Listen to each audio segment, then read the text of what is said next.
So yun nga mga parokya, ang pag-uusapan po natin ngayong araw po ay patungkol sa mga pinagsasabi po ng dating Eat Bulaga host na si Anjo Eliana against sa legendary trio na Tito Vic and Joey. Pero bago natin talakayan yan mga kaparokya at bago natin umpisahan ang online viewership ng dalawang pananghaliang programa ngayong araw po ng Lunes, ay makikiusap po ako sa inyo mga parokya na pakisubscribe ang aking YouTube channel, pakilike and share nyo na rin na sa gayon ay mas dumami po ang makapanood ng mga ina-upload po nating video. Maraming salamat po sa inyo mga kaparokya at sobrang na-appreciate ko po kayo. By the way mga kaparokya, ako nga po pala si Mervin, the man behind Kaparokya TV. Naway nasa mabuting kalagayan po kayo mga kaparokya habang pinapanood nyo po ang video ko na ito.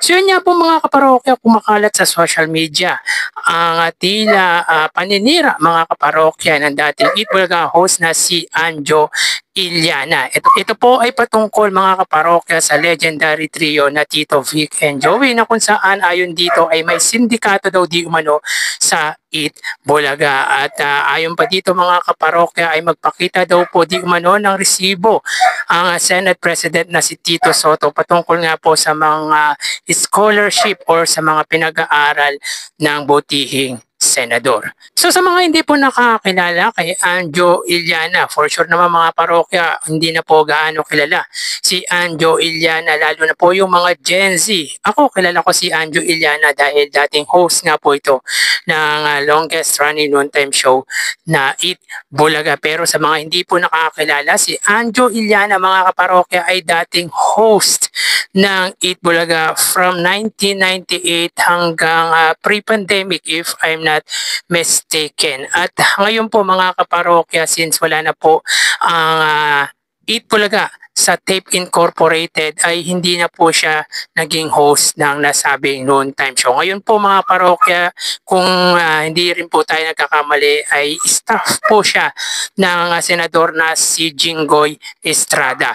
So may connection kaya to mga kaparokya sa ginagawa niyang paninira sa legendary trio? I guess so mga kaparokya na connected po ito dahil alam naman po natin mga kaparokya na kilala ni Anjo Eliana ang legendary trio na Tito Vic and Joey. At alam naman po natin mga kaparokya na nasasangkot po ang amo nito na si Senador Jinggoy Estrada sa anomalous flood control. So ito ang way ng mga DDS mga kaparokya para siraan si Tito Soto at ang legendary trio. At isa pa dyan mga kaparokya, siguro gustong maging relevant ni Sir Anjo Eliana dahil nga po mga kaparokya ay hindi na po siya kilala at sabihin na po natin ay nalalaos na nga po si Anjo Eliana. Yan po ang nangyayari mga kaparokya kapag pera po ang katapat. Siguro naman po mga kaparokya bukod sa staff po ito ni Senador Jinggoy Estrada ay may kinalaman niya po dito yung mga DDS. Kumbaga mga kaparokya, meron pong nasa likod ng pag-atake ni Anjo Eliana. Ito yung mga taong walang delikadesa mga kaparokya. Basta pera katapat mga kaparokya kahit dati mong barkada, dati mong nakasama sa trabaho. At kung hindi pa nga po tayo nagkakamali ay kumpare niya po ang legendary trio. At ngayon po ay sinisiraan ito ang iconic trio. So ito yung mga taong para sa akin ay walang delikadesa. Huwag na po natin sabihin na may utang na loob dahil pinagtrabahuan naman po ni Anjo Eliana yung pagiging host nito sa Eat Bulaga. Ang hindi lang maganda dito mga kaparokya ay pag pera na po talaga ang pinag-uusapan, wala ka nang pakialam kahit masaktan yung mga dati mong nakasama sa trabaho, barkada mo, at kahit pa nga kumpare mo or pamilya mo ay kaya mong talikuran. Kapalit niya po ang malaking halaga. And I guess meron pong tao sa likod ng black propaganda or demolition job ni Anjo Eliana against kay Tito Soto.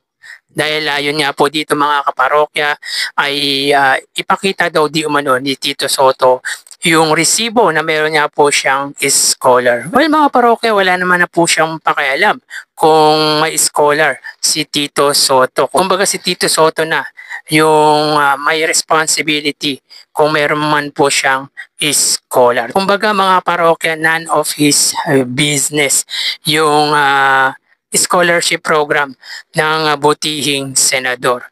Yung dapat ang pagtuunan nito ng pansin mga kaparokya ay yung kaso nito about sa eskwelahan, yung pagbibigay nito ng certificate na invalid mga kaparokya. Di ba nga natulfo ang magkapatid na Iliana na si Ryan Iliana at si Anjo Iliana dahil ayon sa napanood ko ay nag-release ata sila ng certificate na invalid. So, nireklamo po sila ng mga estudyante ng eskwelahan or paaralan na tinayo po ng magkapatid na Eliana. So yun po ba mga parokya, hiningian po ba natin ng resibo na pagpapatunay na wala na po itong kaso?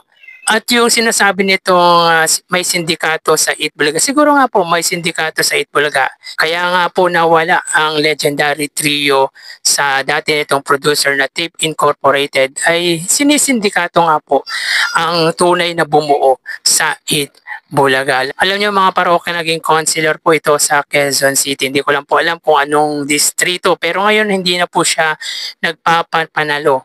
At naging vice mayor din po ito mga parokya sa Parañaque City if I'm not mistaken. At nitong nagdaang eleksyon ay tumakbo po ito sa Laguna ngunit hindi po ito nanalo. So gustong maging relevant mga kaparokya ni Anjo Iliana dahil paparating na naman po ang election by 2028. And of course, malaki ang maibibigay na boto ng mga DDS once nakalabanin mo yung mga nasa gobyerno. Dahil knowing naman mga parokya na sinisiraan nito ang Pangulong Bongbong Marcos. Even si Tito Soto ay talagang sinisiraan po or hindi po maganda ang pinagsasabi nito sa ating kasalukuyang gobyerno at sa iconic trio. Partikular nga po mga parokya kay Tito Soto. So yun nga po mga kaparokya, hindi ba nito naisip na kumpare nito ang legendary trio? Kasama nito sa trabaho dati sina Joey De Leon, even ang Tito Vic and Joey.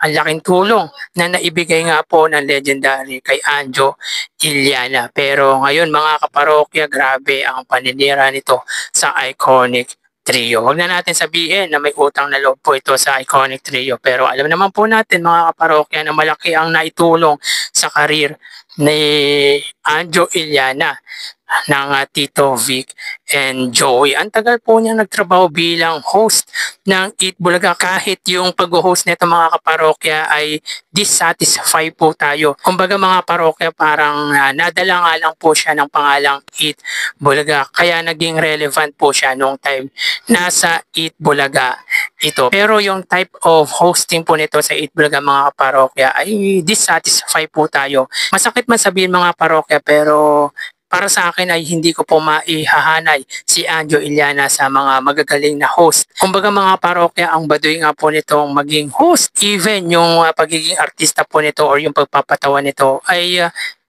hindi po maganda. Kumbaga, hindi ako nagagalingan tulad ng kina Jose Manalo o wag na natin siyang ihanay sa legendary trio dahil malabo naman po. Kumbaga wala po sa kalingkingan yung galing ng legendary trio sa pagpapatawa, sa hosting at sa kung ano-ano pa. Kay Jose, Wally at Paulo nga lang mga parokya ay para sa akin ay hindi na po siya maihahanay.